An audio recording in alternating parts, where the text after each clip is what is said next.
I just wanted to be me and talk to people and just share my experiences a bit more in depth.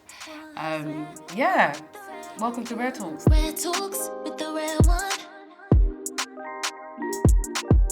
I'm going to firstly tell you guys how I came across this lovely lady. An artist put up their billboard and they thanked YouTube and also thanked Sheniece, so they tagged her. So I thought, you know what, let me click, because Sheniece, who's Sheniece? So I've clicked now and I saw a beautiful black woman. I was like, oh my God, like, who is she? I want to know her. Like, I didn't know we had sisters in these positions. Do you know what I mean? So I was thinking, I need to know who this is. So, you know me, I went there, I started liking up things, looking to see who else she's worked with. She's worked with nearly everybody. I'm going to let her tell you a bit more about herself as well. But yeah, I just wanted you guys to know exactly how I met her. So today we've got Sheniece Charway with us today. Hey. And she's the Artist Relations Manager at YouTube.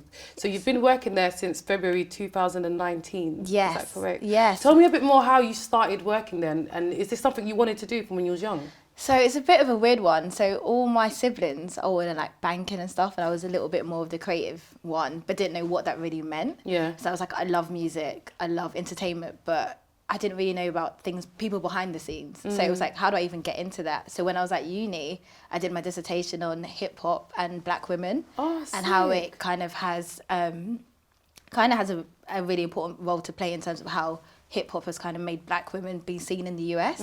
So I kind of went through like Kanye West Gold Digger, Nelly Tip Drill, and then kind of went through those videos, and I was like, can I use this somehow to kind of get into the industry? So I did my dissertation on it, and then I ended up doing work experience, and I went into media for 2.5 years, just trying to get my skills up, applying for all these roles. So did you actually study any media or anything? So I did sociology. So I've always been really interested in people and society and how we kind of navigate through life since I was young.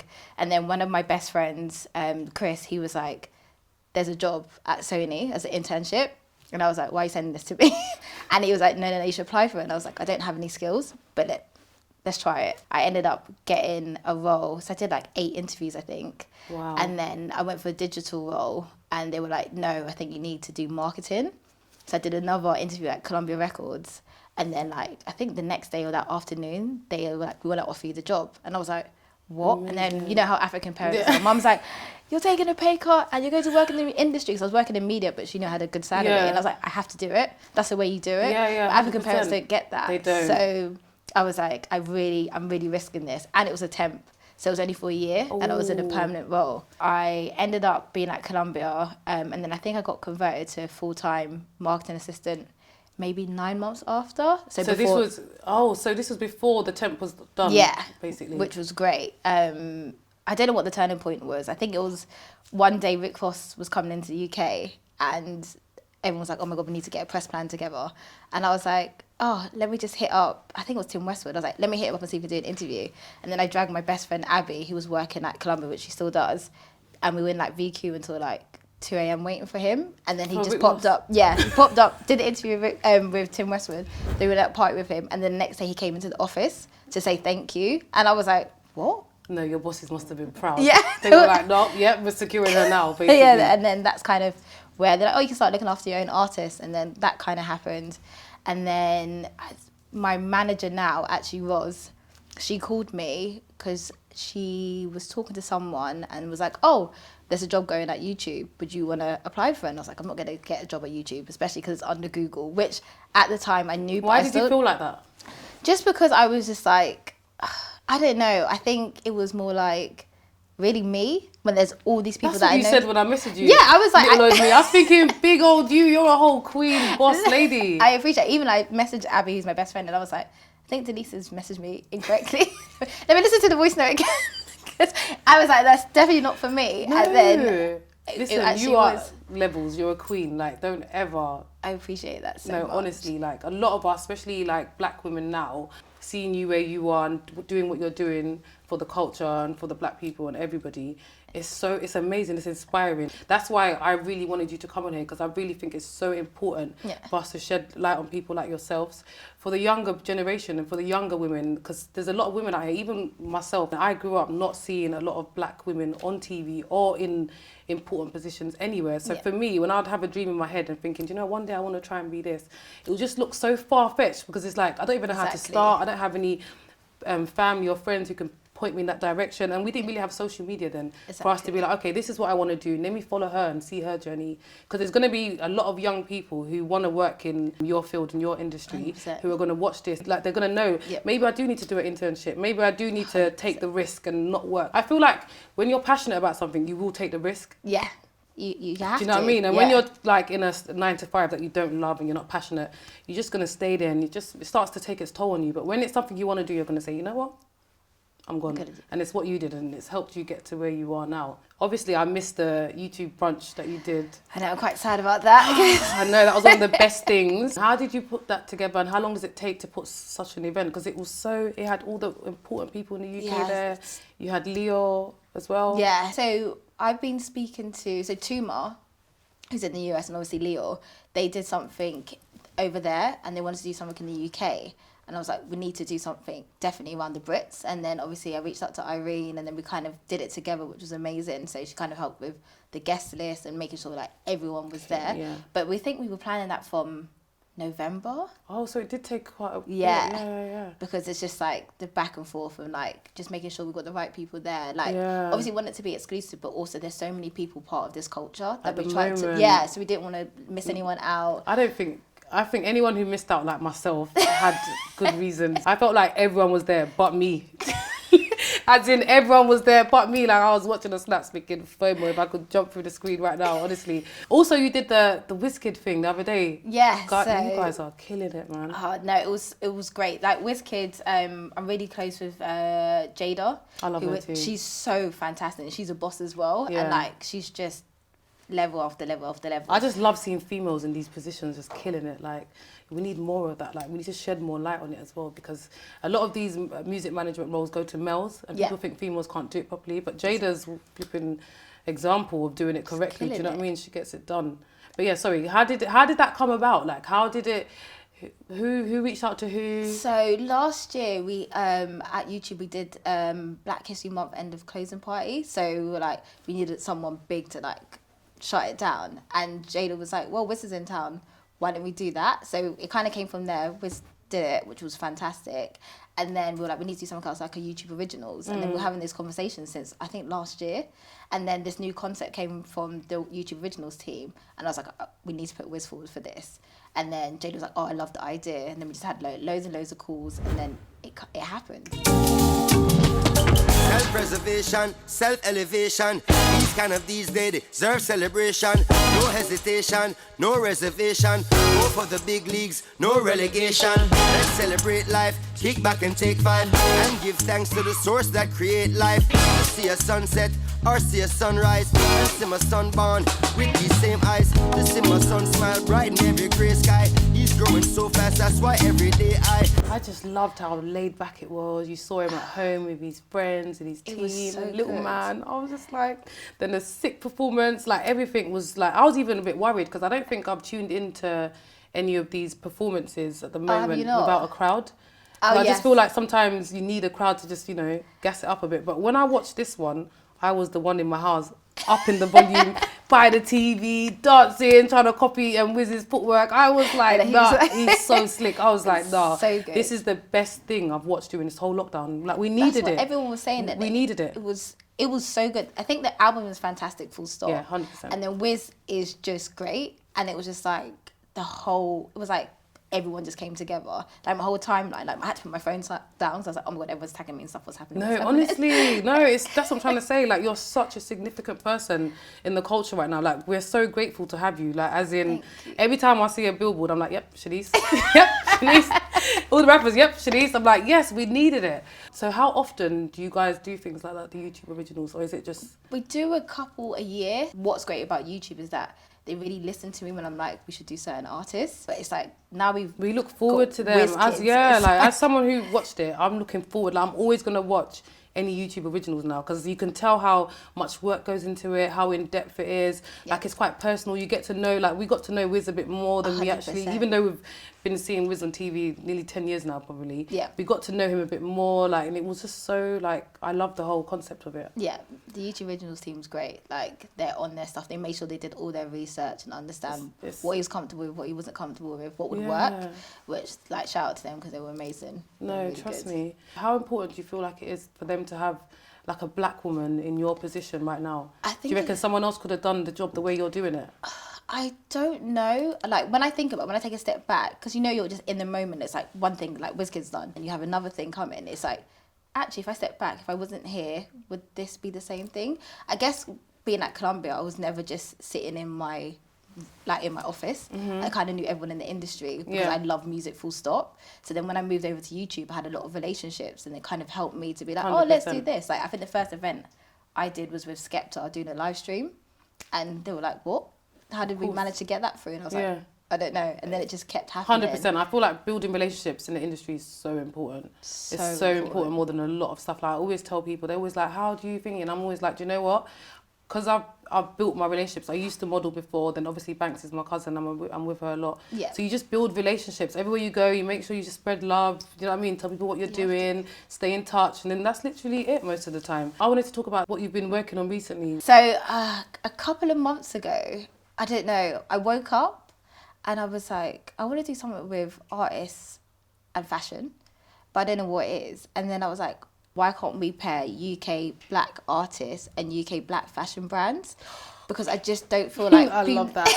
I love that. I feel like it's just that I'm quite shocked that no one else has done it. And I was like, why won't we do it? Like, for example, like WizKid always wears daily paper. And I was like, okay, this is a great idea.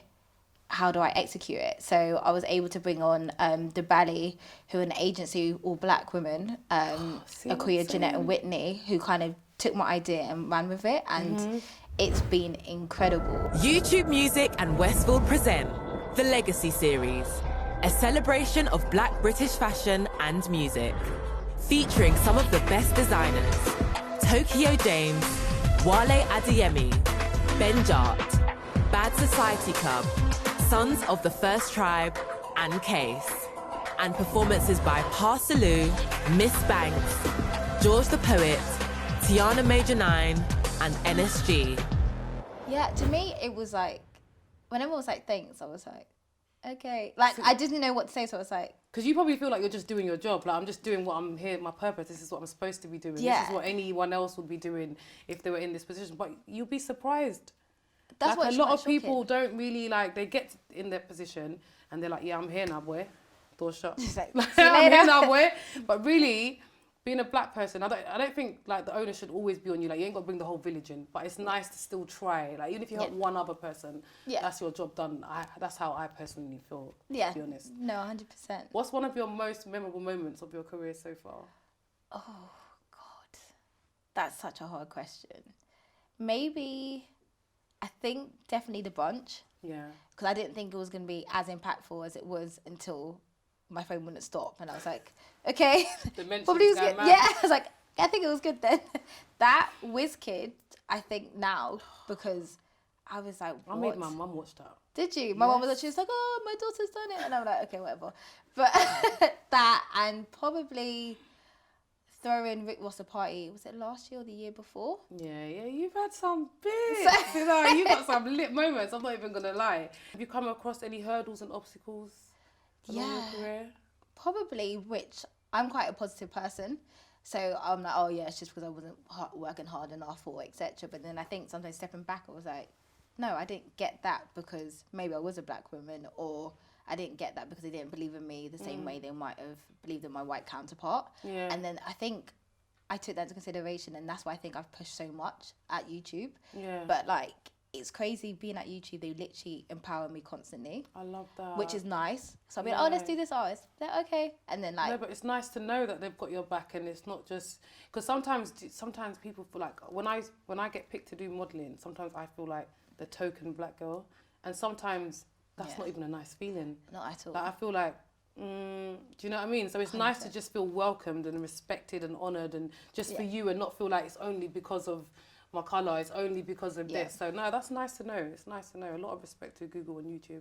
I also wanted to touch on the stuff that you're doing with the charities and helping people. If you could just tell us a bit more about that. Yes. So obviously this year's been so hard, and like being a black woman, we kind of... It's been like one thing after the other, and like I guess what's amazing is that obviously, you know, Whitney and Bianca, they started their charity. So H actually did a live stream with us in June, where he actually donated his proceeds to BBWB and the Reach project, which is amazing. So it's like everyone really knows that it's really important. Yeah. So the charity I kind of want to pick today is Whitney and Bianca's Bold Women Win Big. And I just think it's so important because I don't think if I was in this position, I would know that I could get in this position, if that makes sense. 100%. Like, There's I would still never people know. outside of the industry that feel like it's still so hard to get in if you don't know anybody. Yeah. So like 100% charities like that make so much sense to help women get in the industry. I think they came up with that and it's amazing and it's so needed, especially right now, especially like after COVID and stuff. I feel like a lot of people are out of work and they're just thinking like, what else can I do? Like, so even getting a bit of advice on how to get into the industry, 100%. it's going to help so much women. And I think we need more women in the industry. It's Oh, such a 100%. male-dominated industry. Like, 100%. I'm not hating or no shade on the men or anything, but like, I just feel like it's such a male-dominated industry. It is. And we need more women. And just to close up a bit, like, obviously what's so important to me, I'm from Newham, in East London. And like, I'm so proud of my ends. Even though I don't live there no more, I'm always picking up, Newham, anyone from Newham, I support it. We even had one of the girls that's nominated for a Grammy the other day. I saw someone say she's from Newham. I was like, swear down, repost. I don't even know who the girl is, but I wanted to know, what area are you from originally? So I'm from Ealing. Oh, Ealing, so that's West London. Yeah. Is that where you've always been from? I've always been there. I moved to Nottingham for uni and then came back, but always been in Ealing. Big up Ealing. You're going to have loads of Ealing youngers looking up to you as well. And what country is your background from? Guess. I want to see if no one ever guesses it correctly and I find it quite weird. I can't tell. Sheniece, Charway. I always check the names first. But Okay, these days, my name names- throws everyone off. So pretend... Oh, I swear. Ghana? Yeah. Did I get it right? Yeah. Oh my God. So where does Charway come from? I have to ask my dad. Oh! I was just thinking, let me just try Ghana. But yeah, no, that's lovely to know though, because like it's nice anyway. Because I'm Ugandan. Yeah. I have a lot of like young Ugandans that follow me and look up to and ask for advice. But I feel like it's so important to see like someone where you're from. 100%. Not only have you seen a black person, it's nice to see someone where you're from 100%. on TV or in a position that you probably thought you'll never reach, just to inspire you. Do you know what I mean? It's just nice to know. Like, do you have any advice for up and coming creatives? Yes, I would say 100% do work experience. Like, don't be afraid of being like, oh, I'm not going to work for a month or whatever, be paid, because it will really pay off. And especially in this day and age, everybody wants to be a creative. Everybody. So you're going to have to do the hard grafting a little bit, but it will always pay off. 100%. Like, it will always pay off. And like, for example, if you want to start a YouTube channel, like, do it in your room with your camera. Like, the iPhone's got new stuff, Google phone's got new stuff. Like, you can do it in your room and just don't be afraid to put rough content up. Like, a lot of like artists are like, oh, I don't want to put this up because it wasn't filmed on a 4K camera. And I'm like, doesn't people sit on your Instagram all day watching your phone and like everyone that? starts somewhere. Like, I don't know why people always think, oh, I got to be there already. Like, you got to, you know, by the time you're there, you would have, you know, learned everything, made mistakes, 100%. polished up, you'd just be ready and perfect. But no, thank you for giving that advice, because I'm sure there's going to be so many creatives tuned in. Yeah. Do you know what I mean? Everyone's going to be your DMs. I'm so sorry. It's fine. I mean, I do you know what? It's still weird to me when people are like, oh, can I talk to you? And I'm like, No. yeah, sure. Oh, no, she's actually so lovely. When I messaged her, she replied, I was thinking, No, I definitely sent it to my friend. I was like, this is not for me. But as soon as she replies. Thank you so much for coming. It's been amazing having you today. Thank you so and we're much. you're going to see us rolling, boys. You're going to see us rolling. But yeah, it's been amazing. Thank you. No, thank you.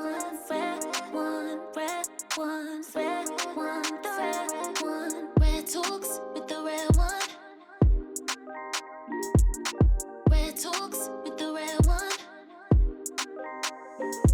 Yeah, she always stay winning.